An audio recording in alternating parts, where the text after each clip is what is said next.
Since naka-crocodile ako dito sa shirt ko ngayon, even though it's a pink shirt, um, pag-usapan natin yung mga hearings ngayon sa Congress and all. Yung Quadcom is going crazy, isn't it? Medyo grabe Yes. level of revelations and all. Medyo insane, no? Oo. Grabe, no? Grabe na nga yung sinabi ni Espinido, yung poster boy ng podcast a couple of months ago, di ba? Na totoo pala itong quota para sa extrajudicial killings. Totoo pala yung ugnayan ng pogo, ng drugs with EJK. No, totoo pala itong mga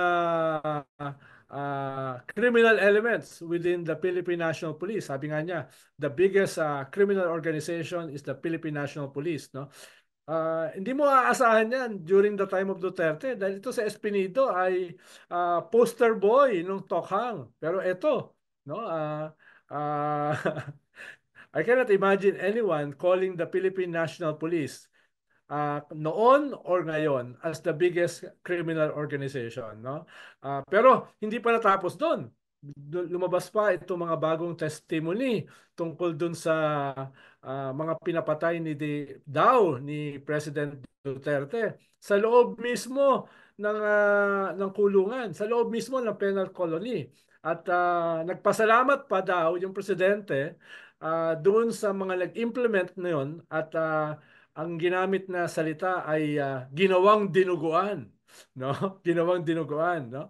At since then, ang dami pang lumabas, no?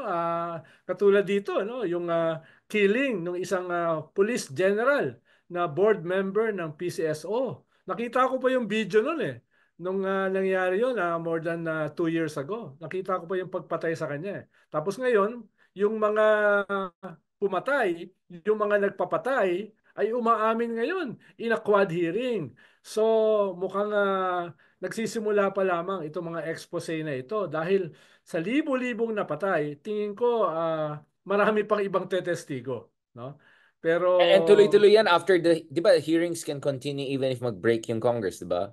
There was a, yes, so yes. tuloy-tuloy ito for the weeks to come. So yung mga, Halimbawa, kahapon may lumabas si Montalban, may sinulat siya tungkol dun sa testimony ni Las Cañas na hawak ngayon ng International Criminal Court as a witness na ito si Garma, ito pala yung ito daw yung head ng hit squad ni Bongo, no? Ni Bongo, no? So hindi lang si Bato ang nai-implicate dito. Hindi lamang itong mga Bongo, si Polong, former ano, PNP chief, no? Talagang si Bongo na akala mo ay hindi makabasag pinggan, no? Ay meron din palang sariling hit squad. At itong Garma ay yung head ng hit squad na yon. At least according to Las Cañas, no? yeah. But So Ronald, a part of hindi me hindi is saying, dito yeah. matatapos dito sa mga hearings na ito. Which in a way, diba, makes it even easier for the ICC to come in with more legitimacy, right? When you have an administration who earlier said walang jurisdiction ng ICC, and then now the same administration or friends of the same administration are exposing all of these kababalakan, lahat ng budul games, lahat ng EJKs.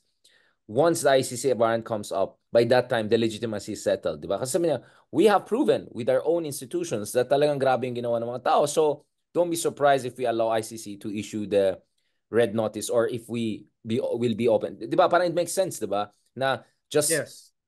lay out, as you say, lay down the predicate, made it absolutely clear once it's bulldozered and clear na walang bahit na duda na itong mga Duterte sa mga Budul Kings, itong mga Duterte sa nag-oversee na lahat ng mga krimen na yan, then it perfectly makes sense logically, legally, and politically for BBM to say, pwede na yan, Yes. ikadight na yan sa Pero ICC. And now, two-edged to eh. Two-edged to, absolutely, of Richard. course. Dahil in one sense, ay yung mga matagal nang sinasabi ng ICC ay nadja-justify. No? Na talagang this is state organized crimes against humanity. No? Itong nangyayari dito sa ICC.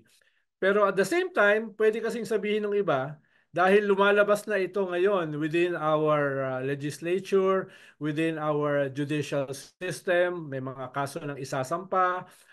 The other day, sabi na ni Congressman Pimentel, isampa na kagad yan sa mga korte. Pwedeng sabihin ng mga Duterte, oh, hindi na kailangan ng ICC. Gumagana naman ang ating justice system. So, pwede nilang gamitin yan. No? Actually, I saw Pero that, I but doubt. But I doubt let's if still he the will hold ICC both. issue that, diba? Let's still the ICC issue the red notice, use that as a Damocles sword, but still insisted. It's like the Kiboloy case, right? The extradition, you essentially, Marcos is saying it's a matter of time the extradition request is there. But Yes. parang we'll take a first crack at him and then we'll see if we'll give it to you guys. So baka ganun din ang mangyari, diba? Na-expose namin, na-investigate namin, ICC is also here. So double whammy nila mga Dutertes. The only way I can see this, Sana. Yeah. diba? Sana, Sana diba? You can ganun ang see. mangyari. Yeah. Exactly, diba? But the only way I can see this as kind of creating a kind of a backlash or something is if magaling magpaawa effect. And speaking of paawa effect, I think if you're Bato right now, you're gonna pull out all your Bato School of Dramatics tricks right now, right? Kasi alanganin ka sa surveys. Not so much Bongo, but Bato is alanganin. Pulong and Basta are not even within the range. Digong probably is too old to even run for Senate. Let's talk about the desperate situation of these DDS people.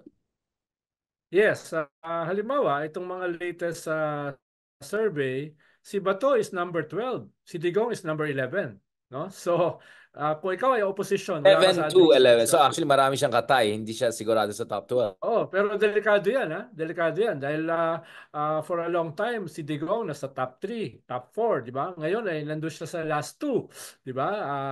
Significant 'yan, no? Lalo na yung kanilang political base ay medyo naubos na at mismo si Sara, yung kanilang ngayon, standard bearer ay bumababa rin dramatically, no? Ang kung ko lang ngayon, ang concern ko lang ay yung Senado, may mga bad signals na lumalabas. Halimbawa, itong pagkatay sa budget ni Sara sa House, sa Senate, iba yung position halimbawa ng mga katulad ni Jinggoy. Si Jinggoy ba majority floor leader sa Senate, no? Tapos si Joel Villanueva, no? Ang mga statements nila ay balak nilang ibalik yung tinanggal na budget ng House, no? Tapos may mga ilang senador nagsasabi na teka, palakasin niyo muna yung kaso for impeachment bago niyo ibigay sa amin. So may mga ganung mga ibang But mga Ron, that's what I statement. was saying, di ba? Doon sa show ni Yeah. Patrick, sabi ko, marami dyan sa Senado na maggaganon sila. Di ba? Di ba Yes. we're talking about whether this number 8.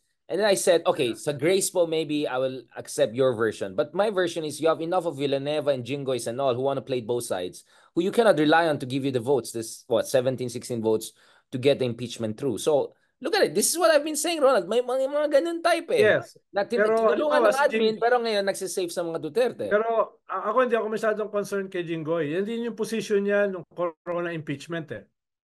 No, ang Eventually, sabi niya, bumaliktad. he won't vote for conviction. Pero eventually he voted for conviction. So some of the senators, no, hine-hedge nila yung kanilang posisyon That's to my point. negotiate terms, no. Alam mo naman, 'di ba? Magne-negotiate sila eh. It's Tapos yung mga re-electionists na halos lahat ay kasama sa administration slate, no? Siyempre naghahanap yan ng dagdag na budget, no, sa kampanya, no. If you're So, what about Mick Zubiri, who's from Mindanao? Shouldn't you be a little bit careful about babanggaan mo yung mga Duterte, considering you're Mindanao based? yes, pero ang boto mo kasi is nationwide eh. Yung boto ng mga senador ay nationwide. Pero si Migs is not a re-electionist, no? So yung mga re-electionist na 7 na 2 ay manggagaling dun sa PDP, 5 ay nasa admin slate, no? At least yung kanilang mga successor katulad ng Villar nasa admin slate, no? Ay magka-calculate 'yan. Ilang bang boto ang mawawala sa kanila kung i-convict nila si Sara? Diba? Yun yung kina-calculate nila. Binabalance nila yan eh. Ilan naman ang may dadagdag ng administration in terms of resources at saka votes at saka machinery kung sila ay susunod sa impeachment. So, Ronald, parang alam mo yan. Yan siguro ginawa niyo nung panahon yan. I think wala everyone's akong talking about the kinalaman Corona doon. Wala akong impeachment as we kinalaman speak. doon. Everyone's talking about the Corona impeachment as we talk now. So I'm just Yeah. saying, maybe Ronald knows a thing or two. Wala ko alam. Wala kami sinasabi. Yeah. Now, speaking of Migs, let's talk about Migs Nograles. So kanina doon sa hearing ni Migs Nograles, na-booking itong, or at least, itong allegations by this Chinese spy tycoon caught in, I think, is it in Thailand or Malaysia, who said na siya mismo ang nag-alaga doon sa case ni Alice Go. Therefore, the implication is Alice Go could be, after all, some sort of a spy or auxiliary of the Chinese intelligence services. What is your read of that? Nagwala si Alice Go doon. Napikon talaga siya doon. I could see, immediately she went into like, ako nang... So, what do you think is going on? Maybe after all, she is indeed a spy. Ah, yes, may ganun naman from the start naman, may ganung klaseng mga claims, may ganung klaseng possibility, no? Pero walang Ah, ganyan testimony from another one who's pero caught. walang Yun ganyan nga, ito may testimony. testimony ng ibang Chinese ano eh. Mas Oo. kwan yun eh, mas yung dati suspicions dahil she was hiding in plain sight. Tapos meron siyang enough resources, may enough wherewithal, no? Para maging mayor, no? Maging mayor at maging patron ng napakalaking Pogo Hub, no? Ah, so may ganun naman talagang possibility. Pero ako kasi hindi pa sa akin decisive itong itong Al Jazeera article na ito na pinanggalingan nitong mga claims na ito eh. Hindi ko pa sigurado itong alleged spy, no? Kung paano Si lahat diyan Xie mga alleged Zhejiang. So he's saying he's not a reliable witness? lahat But why yan would ay he say this? lahat yan ay alleged pa lang eh. Ang sigurado ko kasi na spy, yung lumabas sa Rappler. Yun sigurado ko yun. Pero yun, hindi At hindi lumabas na hindi ng bansa. At lumabas na rin ng bansa. tsaka yun, kahit not a single word. Yung mga real spies, hindi nagpapa-interview eh. No, no, no. Ito tycoon naman kasi so nagdadoble Oh. cara. So, siguro auxiliary din to. So puro silang siguro auxiliary. You know? Iba kasi yung spy, iba yung assets. Yeah, yeah. That's why Halimbawa, I use the word ibig sabihin assets. kahit yung mga triads na kalaban ng Chinese government can become assets, no? Sicario, essentially. Iba So, 'yon, iba 'yon, no? intelligence asset. Okay, sorry. Let me Oo, be iba 'yon.